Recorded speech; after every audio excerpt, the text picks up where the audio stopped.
Hey guys, Tony here, and in this video, we're going to break down some of the reasons why you might want the Zidoo Z9X media player over something like the NVIDIA Shield for playing back your 4K movie collection, so stay tuned.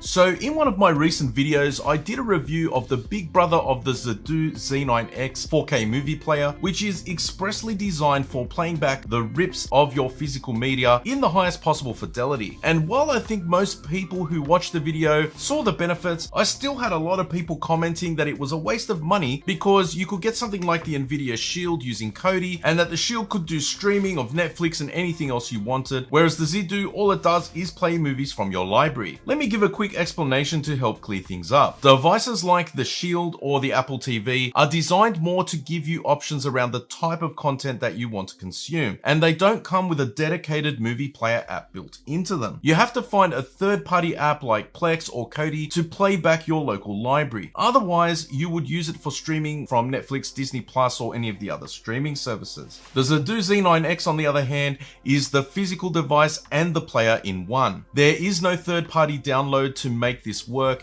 It doesn't have an app store either. This player is centered around the movie watching experience. So I'll break down for you all the reasons why you might want to have this in your home theater instead of something like the Shield. So let's take a quick look at the Zidoo Z9X. It's made from aluminium. It's got like a gunmetal gray color, so it looks pretty nice. You have a couple of vents here, obviously for venting out any hot air, a little reset button if you want to return it to factory, as well as a couple of USB ports. Looking at the back, we have some pretty solid Wi-Fi antennas, although I would be recommending using the Ethernet port. We also have HDMI out, which is standard, and also HDMI in, so it can actually accept a signal. Could be for HDMI audio in from one of your players that can play music. So it's got an optical and an AV out, as well as an RS-232 port, so you can connect it to IP control like Control 4. It's also got a power button at the so you can flick it on and off, and it uses a power brick. Now, the other cool thing that this has is this SATA port here.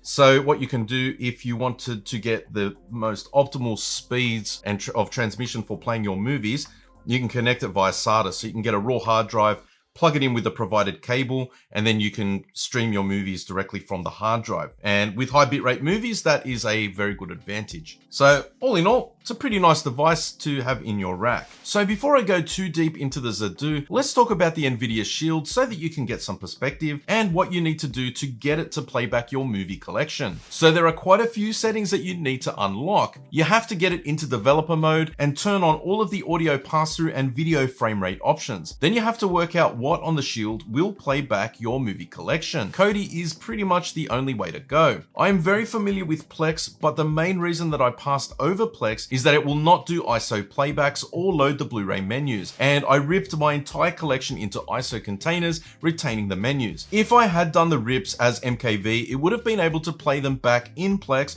but without the Blu-ray menus. So I installed KODI, and I will say it has a very clunky interface. It doesn't have a very nice feel about it, and I found it tricky to navigate as a first-time user. The biggest issue that I found is that it wouldn't play back the audio in the native format, such as True HD 7.1 with Atmos. And I was checking to see that on my receiver, and it just wouldn't do it. To cut a long story short, I discovered that there are 3 modes to unlock in KODI to get those options, which in my opinion is pretty nuts. So unless you unlock expert mode, you're never gonna see those options. I think that you should still be able to see them, but maybe grey them out. So playback of a movie in KODI was pretty decent. The audio was close or identical in playback that I experienced from a disc player, and the video would display the correct HDR profile and looked pretty good. There was no way for me to change anything, so the tone mapping is all decided by the Shield, but all in all, it played back as you would expect. It was pretty good. It wouldn't play the Blu-ray menus, although from the options it looked like it should be able to. I just couldn't get it to work. It also does an annoying thing at the start of playback, asking you which file you want to play back, which is pretty jarring and not really something that you'd want from the experience. So yes, technically the Shield can play back your collection, but it isn't a very nice experience, and I certainly don't think it's what most people who would want something nice and easy would be happy with. So let's take a look at the difference in experience you get from the Zidoo Z9X Z9X. I'm not going to go into how to connect it up to your NAS or your library, as that is a little out of scope for this video, but it's very easy to do, and once it's done, you have a very nice and easy to navigate set of shelves that you can customize how you like. It's these granular customization options which is what I like most about it. You don't have to change anything,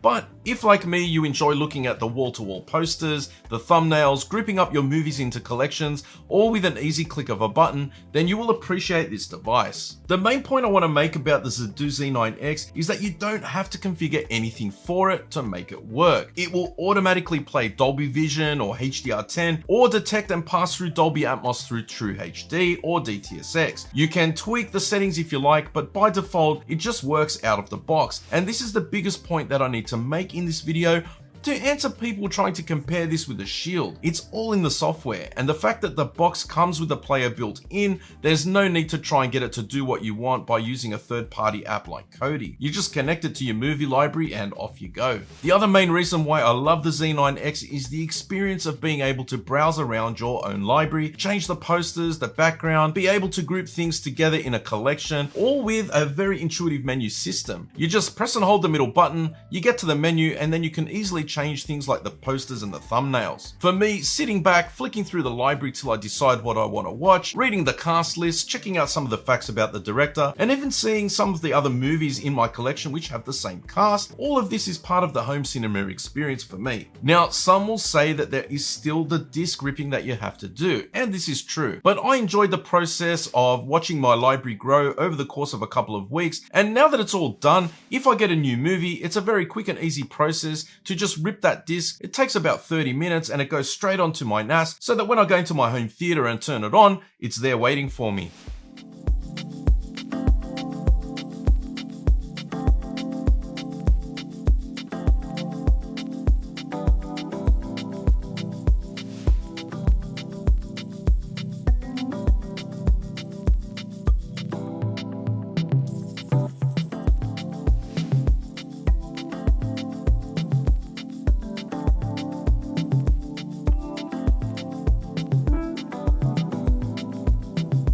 So some of the things that I think could be improved is to provide a Bluetooth remote like the more expensive models. In my rack, which is outside of my home theater, this provided remote is only infrared, so I have to use something like my Harmony remote so that I can connect it, which is actually preferred for me, but if you're initially setting up the device, you want to be able to just start using it straight away. The second thing that I think needs improvement is that it just launches straight into the movie tiles so that you don't have that dated looking OS where you have that extra click to get into it. All in all, I'm glad to have discovered the Zidoo range of media players, and I wanted to share with you a special offer for those of you in Australia. If you'd like to get your hands on any of the Zidoo lineup, you can pre-order from my good friend Mick from Sydney Hi-Fi Monavale by using the code BM10, and you will get 10% locked off for your pre-order. This isn't a sponsored video and there is no affiliate deal for me on this, so if you'd like to take advantage of the special offer, I do have links down in the description. Make sure you check them out if you're interested. Again, I want to make it clear that this is a media player, not a streaming device, so it's purpose built to play back your 4K movie content in the best possible way with all of the eye candy of the really nice interface and the posters. The price at the moment is $229 US if you buy from the Zidoo online store,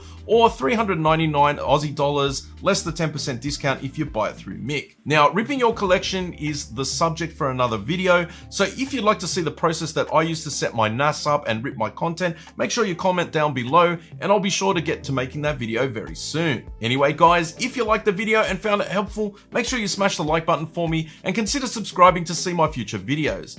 But that's it for this one. You'll catch me in the next one. Bye for now.